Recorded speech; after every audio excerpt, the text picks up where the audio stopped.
zaifa mene zozo ndiza sarana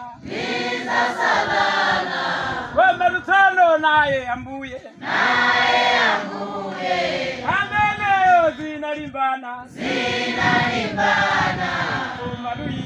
Maru Yesu ameneyo anabambana daima